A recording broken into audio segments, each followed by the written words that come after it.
네, 안녕하세요. 물갈퀴 제가랜선입니다. 2024년 제2회 물리대회 TPL이라고 이제 불리는 시험이 끝이 났는데 학생들을 위해서 일단 풀이를 남겨보도록 하겠습니다. 평소보다는 중급 과정의 난이도가 이제 많이 쉽기는 했는데 그럼에도 불구하고 이제 헷갈리면 풀 수 없는 문제들이나 또 계산 문제들도 섞여 있었기 때문에 생각보다 또 점수를 못 받은 학생들도 있을 거예요. 우선 한번 풀이를 해보도록 할게요. 자, 아래 보기들 중에서 탄성력과 관련이 없는 것을 모두 고르시오 이렇게 했습니다. 자, 우선 용수철이 늘어나고 줄어드는 것은 대표적인 탄성력과 관련된 성질이에요. 그러니까 얘는 맞는 말이죠. 자, 장대 높이 뛰기에 사용되는 장대 휘어짐. 네, 맞는 말입니다. 그래서 우리가 장대의 그 휘어지는 화성력을 이용해서 선수가 발을 넘어가는 그런 종목이죠. 자, 지렛대의 원리는 오히려 토크와 관련된 거고 탄성력과는 관계가 없죠. 그래서 이 말은 이제 그 정답이 맞고 지구 주위를 공전하는 달의 운동도 탄성력과는 관련이 없습니다. 그래서 우리가 정답은 디귿과 리을 얘네들은 탄성력과 관계가 없는 운동들이죠.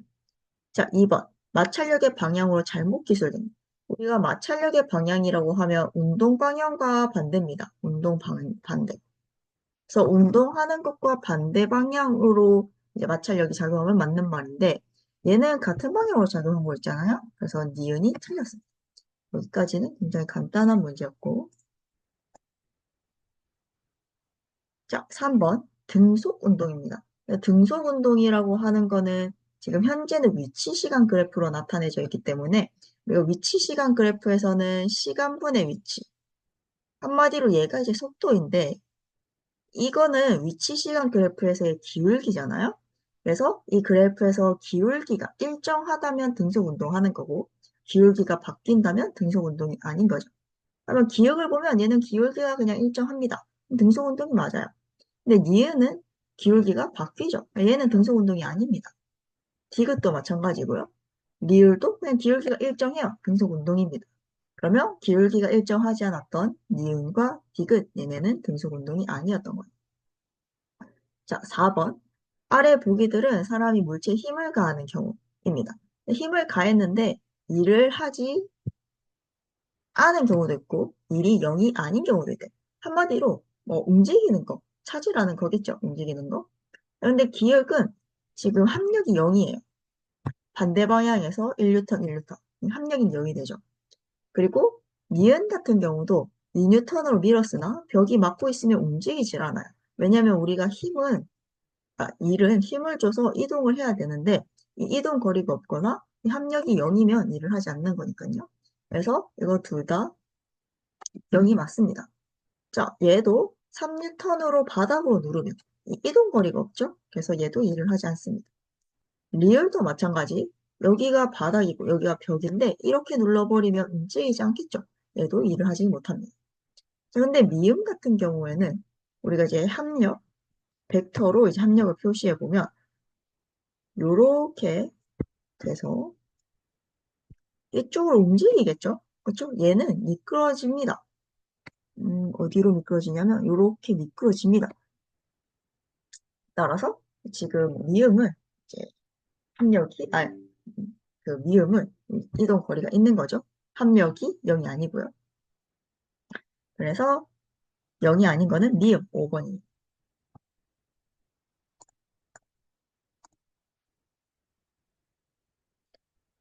자, 5번. 중력이 작용하는 상태에서 위로 공을 던져 올렸답니다.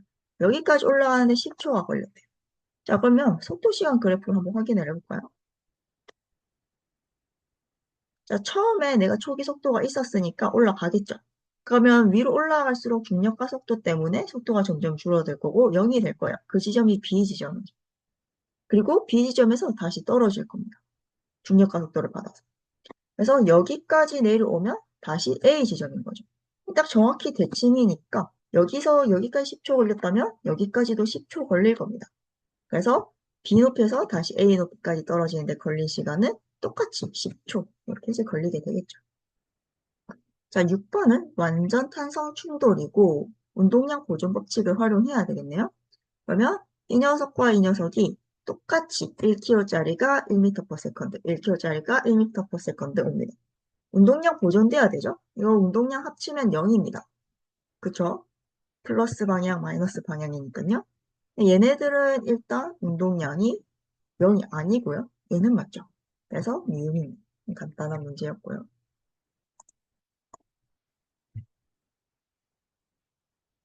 자, 7번, 8번이 이제 계산 문제 중에 하나였죠.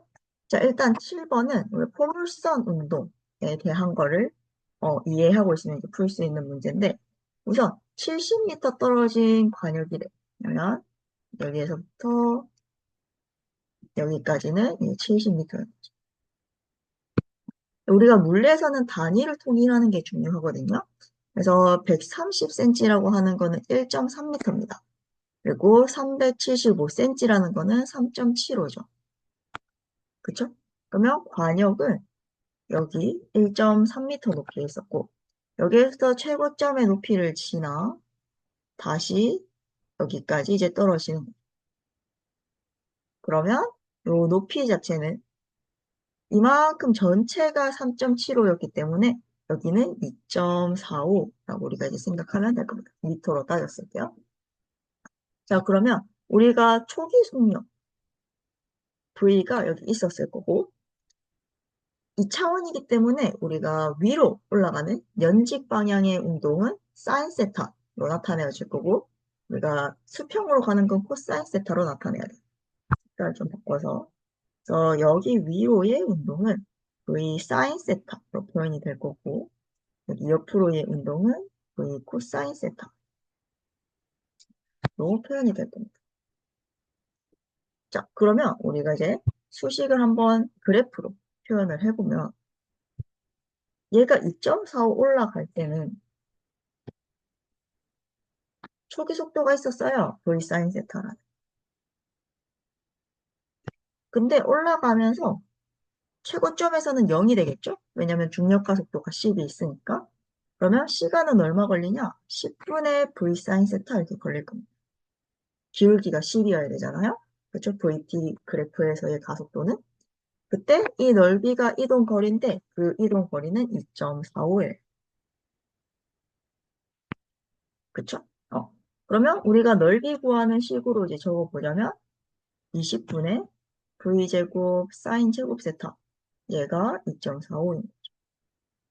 그러면 V제곱 사인 제곱 세타는 49인 거고 V 사인 세타는 7 이렇게 되는 거예요.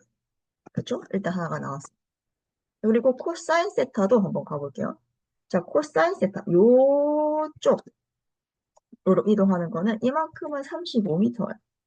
이 35m는 어떻게 나왔냐? 초기에 V 코사인 세타라는 초기 속력을 가지고 시간, 여기서 구했죠.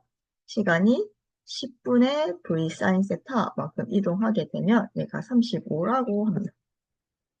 이제 우리가 사인 세타를 먼저 구했어요. 얘가 7이죠. 그러면 V 코사인 세타는 7분의 10 곱하기 35 이렇게 되겠네요. 그렇죠? 그러면 V 코사인 세타는 50이네요. 맞나요? 우리한테 물어본 거는 일단 탄젠트를 물어봤습니다.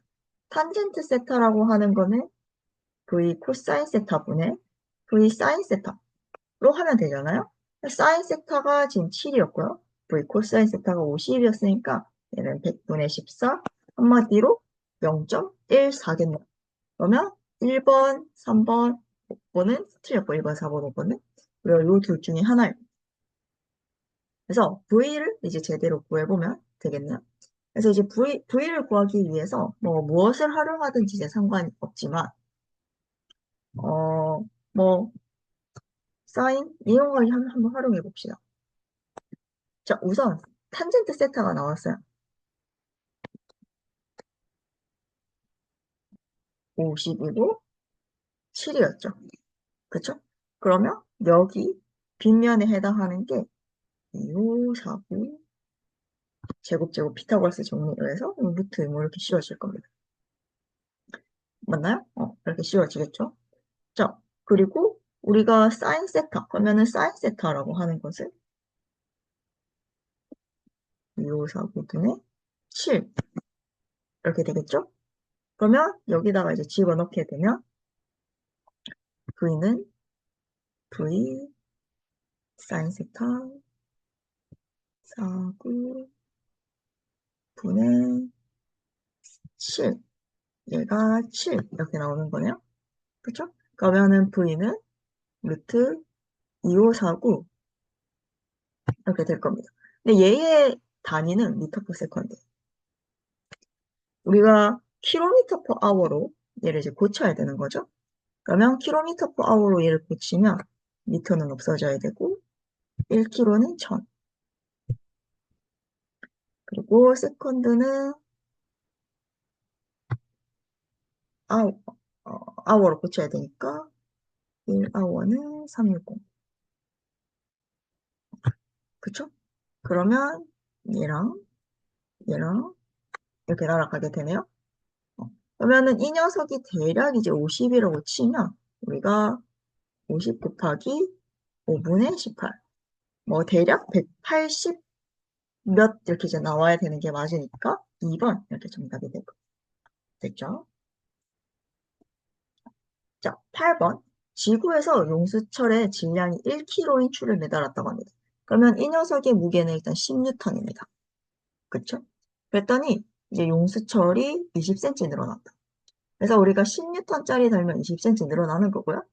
근데 물에 담긴 이제 수조에 넣었더니 18cm가 되었대요. 그러면 지금 현재는 10분의 1밖에 이제 작용을 하고 있지 않은 거죠. 무게가 마치 10분의 1인 것처럼, 10분의 1이 줄어든 것처럼. 그러면 현재는 9N으로 측정이 되고 있는 상황입니다. 그래서 이 추의 밀도는 얼마인가? 요걸 이제 먼저 물어봤네요. 자, 그러면은 우리가 밀도라고 하는 거는 어, 이 무게에서 요 VG 이렇게 이제 생각을 할 수가 있겠죠. 그쵸? 그러면 이 로라고 하는 것을 VG분의 mg 이렇게 될 겁니다. 그쵸? VG분의 mg.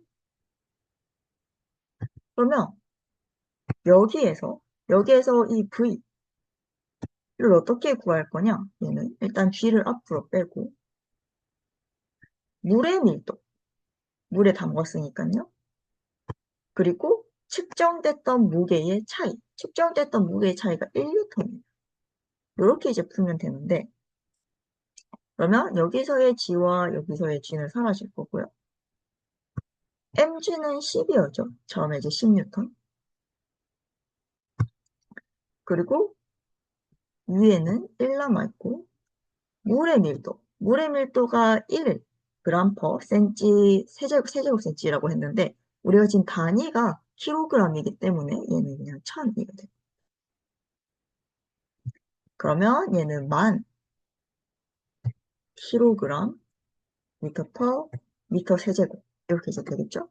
그러면 얘는 그램 퍼 세제곱센치로 따지자면 10에 해당하죠. 그쵸? 그래서 10입니다. 그러면은 9라고 한 얘네들은 이제 틀렸고 용수철이 늘어난 길이 한번 생각해 볼게요. 용수철이 늘어난 길이가 중력가 속도가 10인 경우에 18이었잖아요. 물에 담갔을 때. 그러면 중력가 속도가 10인 경우에 18이었어요. 중력가 속도가 1.6일 때는 얼마인가? 이렇게 물은 거랑 똑같죠? 그러면 18 곱하기 1.6은 10x니까 얘를 10으로만 나눠보면 되겠네요. 그러면 18 곱하기 16, 108, 18, 288. 그러면 2.88, 5번이 맞는 말이죠. 그래서 7번에 비해서는 나름 간단한 계산이었는데 수식을 잘 모르면 못 풀 수도 있는 그런 문제였습니다. 자, 9번. 마찰력이 존재하는 수평면을 따라서 운동하고 있는 블록을 0인 시점부터 마찰력과 같은 크기의 힘으로 밀기 시작하여 10초 후에 미는 것을 멈췄다. 운동하고 있는 거죠. 우리가 여기서 이제 알아야 되는 거는 운동 마찰력과 잘, 힘 이렇게 그렸을 때 우리가 정지해 있을 때는 마찰력과 이제 힘이 이렇게 비례하는데 여기까지 이제 정지 마찰. 운동하기 시작하면 운동 마찰력은 이렇게 되죠. 그쵸? 자, 그러면 일단 내가 똑같이, 마찰력과 똑같이 지금 계속 밀고 가고 있으니까 그때 이제 등속 운동을 할 겁니다. 한마디로 이제 시간, 거리, 요 그래프에서 기울기가 일정하게 이제 계속 증가하면 됩니다. 등속 운동 하니까요. 그러면은 리을 빼고는 일단 다 맞아요. 10초 동안. 근데 이제 미는 걸 이제 멈췄단 말이에요. 그러면 이제 뭐 디귿 같은 경우는 이제 반대로 돌아오는 거니까 이거 이제 말이 안 되고 기획과 니은 중에 하나인데 우리가 요 상황의 그래프를 잘 알고 있으면 기획이 아니라 니은임을 알 수가 있을 겁니다. 그렇죠? 그래서 9번은 니은입니다. 일상생활만 생각해봐도 마찬가지죠. 자, 10번. 우리가 온도계별로 온도의 열이 전달되는 방식입니다. 기획 같은 경우에는 내가 이렇게 됐을 때 열이 여기에 이제 접촉해서 온도계가 반응을 하는 거니까 얘는 전도에 해당할 거고요. 니은도 내가 여기에 뭐 겨드랑이나 이런 거 이제 갖다 대잖아요. 전도에 해당할 겁니다. 얘는 복사죠. 그래서 이렇게 쏴서 뭐라 그래야 되지? 멀리 있는 애를 의 복사열을 측정하는 거니까 얘는 이제 복사가 맞죠. 그러면 전도 복사 이게 5번이 정답입니다.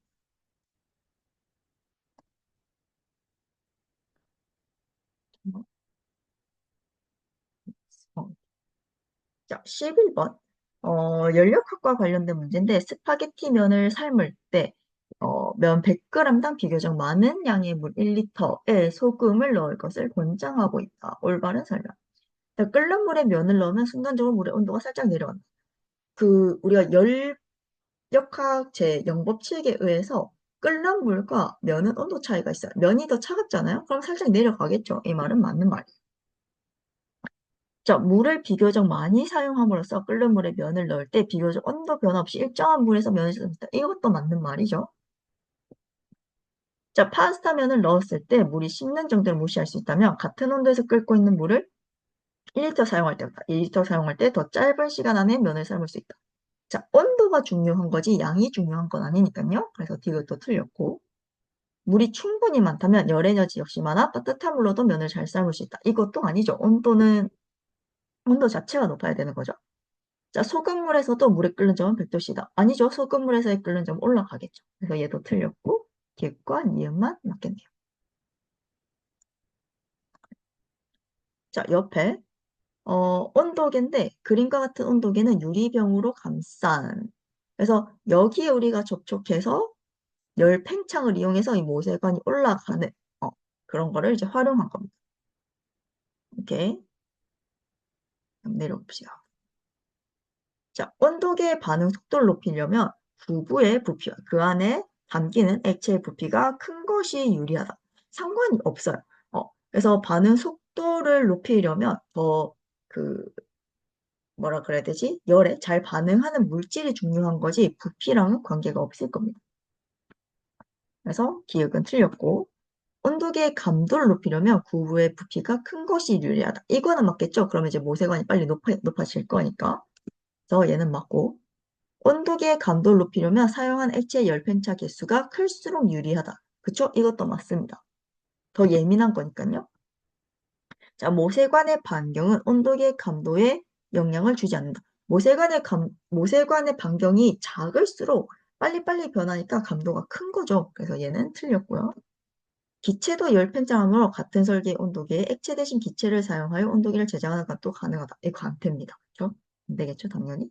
그래서 니은 디귿 이렇게가 정답. 자, 13번. 이제 전기에 대해서 물어보네요.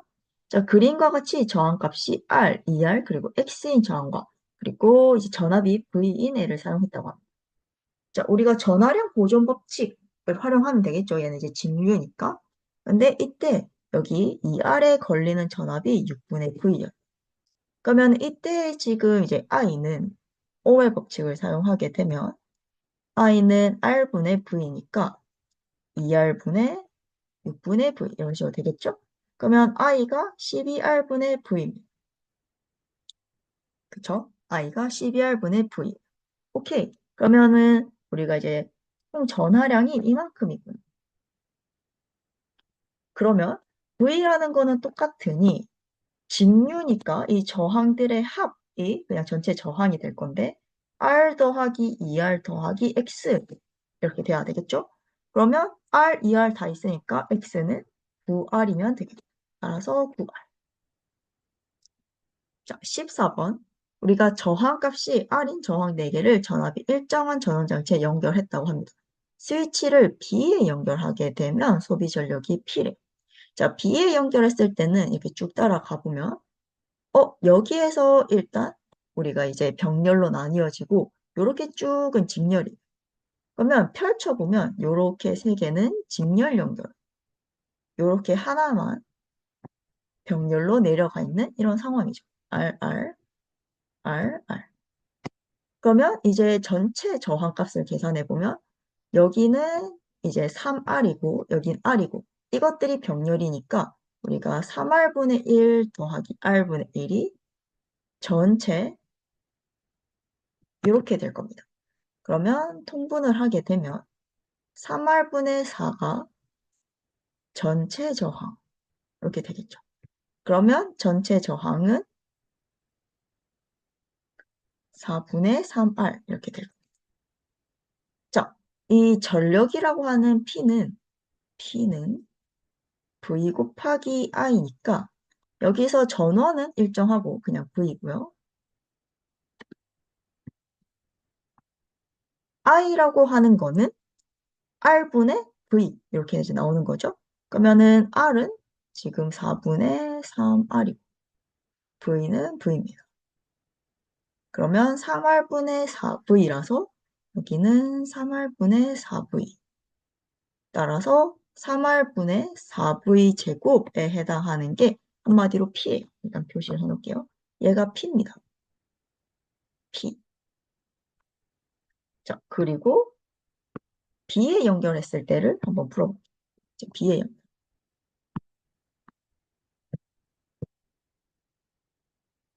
A에 연결하구나. A에 연결. 자, A에 연결하면 이렇게 쭉 가면 여기서 병렬이죠. 그쵸? 여기서부터 병렬입니다. 그리고 요렇게 가면 여기서 다시 나뉘죠. 그러면 이거는 어떻게 된 상황이냐면 여기에서 이렇게 병렬 연결된 거죠. 여기가 RR, RR. 그러면 얘는 위에 이거 두 개는 직렬이니까 2R분의 1 더하기 2R분의 1. 얘가 전체 분의 1 이렇게 되는 거겠네요. 그러면 전체는 그냥 R이죠. 오케이. 자, 그러면 우리가 전력이라고 하는 거는 V 곱하기 I인데 이거 자체가 그냥 R분의 V입니다. 그래서 현재는 얘예요. A 연결. 얘는 B에 연결. 그쵸? 그러면 3분의 4가 P라면 1은 얼마일까? 이렇게 물어본 거예요. 그러면 P는 3분의 4X니까 X는 4분의 3P 이렇게 나오겠네요. 정답은 2번 이렇게 되겠네요. 됐죠? 오케이. 넘어가네. 자, 15번. 얘도 이제 전기에 대한 건데 지금 이제 그림을 보니 가에서 전압계에는 3V가 측정이 됐다고 합니다. 그러면 C에도 이게 병렬이니까 아니요. 이게 여기서도 3V가 측정이 됐겠죠. 자, 한번 볼게요. A의 저항값은 2옴이다. 저항이라고 하는 거는 V는 IR이기 때문에 저항은 I분의 V죠. 전류가 2일 때 전압이 1이니까 전류가 2일 때 전압이 1이니까 얘는 2옴이 아니라 2분의 1옴. 얘는 틀렸어. 자, C에 흐르는 전류는 1A다. C에 흐르는 전류 C가 어딨지? C가 여기 있네요. 자, 얘 3V잖아요. 그러면 3V일 때 전류는 1이다. 얘 맞는 말이죠? 자, 전지 하나의 전압은 5V이다. 자, 우리가 여기에서 3V예요. 1일, 이 C의 전류가 1이 흐를 때 3V예요. 그쵸? 그리고 B에서 3V일 때는 전류가 4네요. 그쵸? 그러면은 전하량 보존 법칙에 의해서 A에도 5A가 흐르고 있어야 돼요.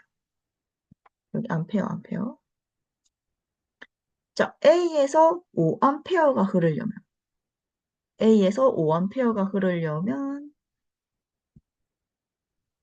얘를 이제 활용을 하게 되면 A의 저항이 2분의 1옴이었고 5A가 흐르기 위해서는 V가 2분의 5여야 되네요. V가 2분의 5야.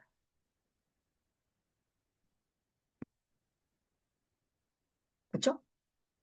그러면 얘네를 다 합쳐보면 전지 하나의 전압이 5V가 아니죠. 심지어 이제 전지는 3개가 있으니까 얘도 틀렸고 니은만 맞는 말 이렇게 되겠네요. 자, 16번. 얘는 이제 중등 과정에서 자주 나오는 거죠. 그래서 그림가와 같이 정기적으로 중성 상태인 검정기와 금속 막대를 장치하고 그림 나와 같이 플러스 대전체를 B 부분에 가까이 하였더니 금속박이 벌어졌다. 위 실험에 대한 설명으로 옳은 것을 모두 고르시오. 라고 이제 했습니다. 자, 그러면 가는 정기적으로 중성 상태인 검정기입니다. 금속 막대를 장치를 했어요. 자, 그리고 나와 같이 플러스인 L을 가져왔어요. 그러면 마이너스들이 여기에 몰릴 거고 여기에는 이제 플러스들이 모이겠죠. 그쵸? 그러면 플러스는 마이너스를 잡아당겼을 거고 밑에는 플러스들이 모여있는 일단 이런 형태가 될 겁니다. 그러면 금속 막대의 B 부분은 플러스 전기를 띈다. 얘 말은 틀렸고요. 금속 막대의 A 부분에서 B 부분으로 전자가 이동한다. 이 말은 맞죠?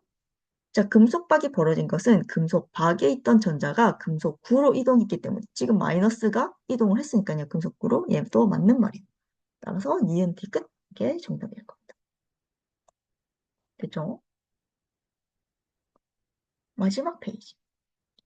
자, 그림이 있어요. 3원색 이제 활용하는 거네요. 자, PRQ를 흰색 스크린에 비추었을 때 일부가 겹쳐진 모습을 나타낸 것이다. B 영역은 노랑, 얘는 노랑, 그리고 C는 청록. 이렇게 이제 되어 있네요. 자, 그러면 노랑 같은 경우에는 우리가 빨초가 합쳐졌을 때고 청록은 초파가 합쳐진 거잖아요. 그러면 Q가 초라는 거 알 수 있겠죠? A는 빨이고 얘는 파겠네요. 그렇죠? 됐습니다. 자, 그러면 광원 Q는 초록색을 띈다. 네, 맞는 말이고요. A는 빨간색이다. 네, 맞는 말이고요. D, 빨파가 합쳐지면 자홍색이다. 맞는 말이죠. 그래서 얘는 다 맞는 말. 자, 18번 볼록렌즈, 오목렌즈. 평행하게 입사한 빛이 복록렌즈를 통과하였을 때 한 점에 모이는 것은 굴절 때문이다. 맞죠? 그렇죠? 자, 오목렌즈를 통해서 보이는 상은 항상 바로선 상이다. 이것도 맞는 말이네요. 자, 볼록렌즈와 물체와의 거리에 따라 상이 물체보다 크게 보이기도 한다. 그쵸? 우리가 이제 볼록렌즈라고 하는 거는 약간 이제 나이가 많으신 분들, 노안이신 분들이 보는 돋보기랑 같은 원리잖아요. 크게 보이게 하는 거죠. 맞는 말입니다. 따라서 다 맞는 말이죠. 우리가 중급 문제는 이렇게 18문제였고, 뭐 쉬웠던 문제도 있고, 조금 계산이 복잡한 문제도 있었는데, 평소보다는 조금 난이도가 쉬운 시험이었다라고 생각하면 좋을 것 같아요. 그래서 내년 2월을 위해서 조금 더 열심히 공부하기 바랍니다. 수고하셨습니다. 안녕.